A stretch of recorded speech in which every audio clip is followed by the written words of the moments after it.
I don't deserve this. I know for a fact that I do not deserve this. As a football fan, as whatever team you support, it is just enough is enough at this point in time. Enough is enough.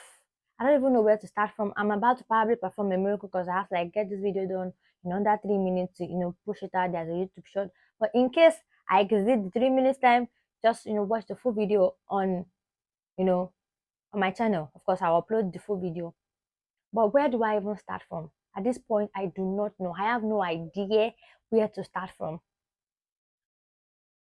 It's really crazy to even like I have things that I've like planned to talk about, and I don't even it's really embarrassing at this point. It is. I've got people, fans in my DM, my United fans taunting me in my DM, and I have no I have nothing. I have no response. It's you know how painful it is to be powerless, to so that this is something that is really out of my control. I can't do anything. It's really, really, really frustrating to see your team crumble time after time, season after season, without knowing what to do. And it's clearly an instruction, because you cannot tell me that you bottled the league 4 times.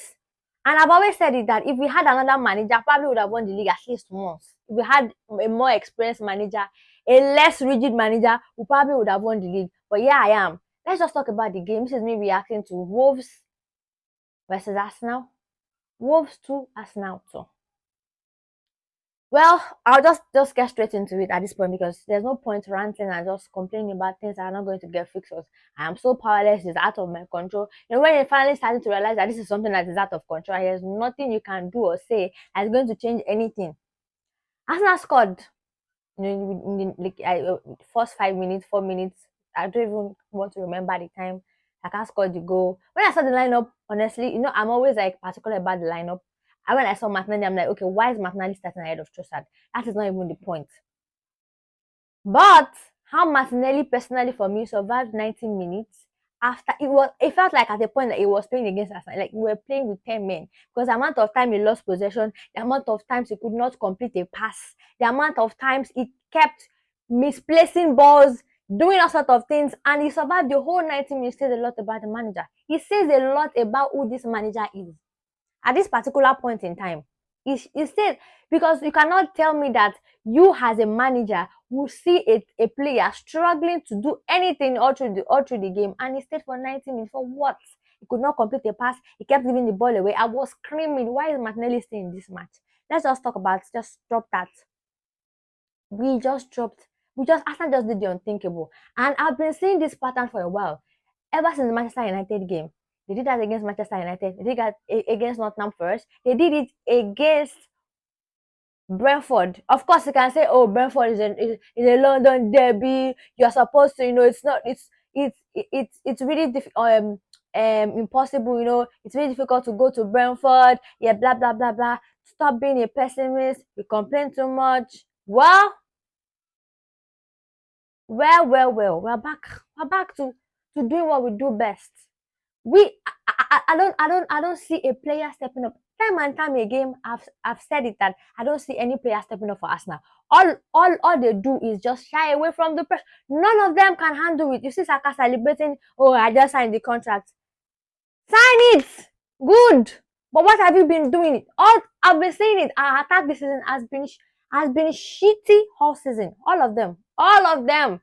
It's only the defense has been, kind of leveling things up, keeping us, top of the league. And look at it, it's finally catching up. It's finally catching up. It is finally catching up. Nobody steps up in big games. Rice is always the one cleaning up after people's mistakes. And even he's tired. He's tired because he keeps playing every single game. Let's even talk about the fact that most of them didn't even play against Wigan Athletic midweek on Wednesday. Sorry. On whatever day. Yesterday was Wednesday. At this point, I'm losing it. And the fact that I'm just recording the morning after the disaster, because that was a disaster class from Arsenal. That was a shame. That is why nobody's going to respect this club until we respect ourselves, because we keep disrespecting ourselves, we keep embarrassing our fan base. I mean, all I've done in this life is to support this club, and all they've given me back is shame. Is shame, is embarrassment, is always letting me down. And at this point, I'm just, if they're not going to make the change, I think I just need to make the change myself, because I am tired of supporting a club that keeps doing the unthinkable time after time and keeps refusing to learn from their mistakes. It's horrible. It is horrible. Now let me just get straight to the team. Like, just, because I keep diverting. It's just, it is what it is. Okay, so after scoring the first goal, what did Arsenal do? Arsenal dropped this. We have this constant mentality over the last 3 seasons where we challenge for the title, where we go 1-0 up, we go back into our shells, we stop attacking, we stop doing the right things, we stop doing the basic things. It's always what is going on, who is going to step up.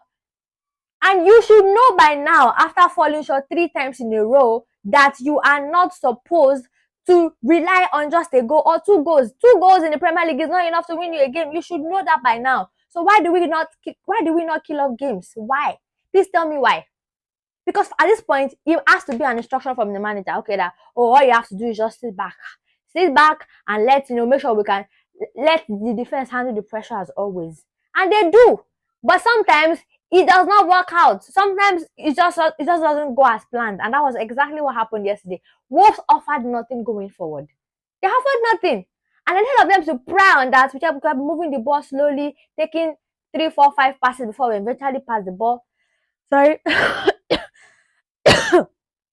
At this point, whatever happens. We just awaken the beast in Manchester City, because nobody's telling me that Manchester City are going to lose to Newcastle. They play in Newcastle without their captain Bruno Guimaraes, and it's probably, look at their stats. Go check the stats. That starts without Bruno starting for them. He's their captain, he's their leader, he's the player that steps up in big games, which we do not have, by the way.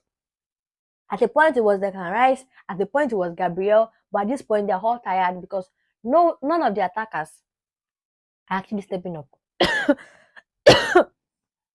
None of them. None of the attackers are actually stepping up, and it's really shameless, because you want to win the league and you've only gotten 10 points out of the last 27. Like, who does that? And that is why you see club pundits, legends of rival clubs say Arsenal are probably the worst team to win it. And at this point, you look at, if we eventually win it, we are probably looking at this, like we're looking like the side to be the worst team to win it, because the way we're playing, the way we're moving doesn't look like a team that wants to win it. And this is the same thing that bottled the league 2 times to Manchester City, and then you are still giving this Manchester City the opportunity to say, oh, the door is wide open. Now look at the table, is 5 points, but for me, I'm looking at it that Manchester City wins their game in hand. They're going to, I think that's against Crystal Palace, because Crystal Palace are playing the conference. That's why they could not play their game yesterday.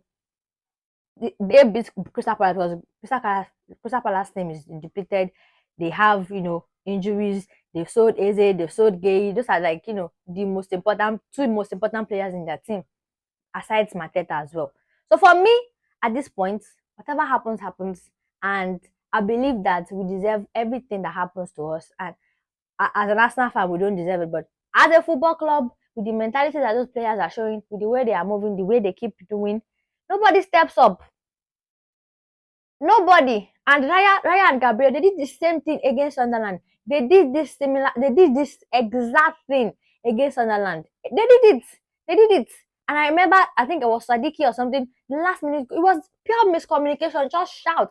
Raya does not need to come out. And if you're going to come out, command your box and tell your defender, I am coming out, duck your head, do whatever it is, Spanish, Japanese, whatever it is people speak, say it and just shout. Let him be aware, command your box, let him be aware of what you are doing. Just do the basic things right. And that was just what we could not do the basic thing, pass the ball, keep the ball. We just could not do it. The Nkapie goal as well. If that was Martinelli, he was going to miss it. Just, he had chance upon chance to kill off the game. And I kept having that feeling that, what if this young Wolf, this youngster that Wolf just brought in, my marketing video want to score the equalizer, and look at exactly what happened. It's like at this point you can actually just predict what will happen to Arsenal, because it's like, and then you keep saying, oh, we have PTSD, we have PTSD. It's because we've seen it happen time after time, and there's no improvement on our attack. Jesus, Trossard, and Martinelli finished the game for us. That tells you everything. This is Line Inside Football Podcast. I'll talk everything football related. Make sure to like, share, and subscribe. This is Line Inside Football channel. I'll talk everything football. At this point, I'll talk everything Arsenal. At this point, honestly, but whatever. See you guys later.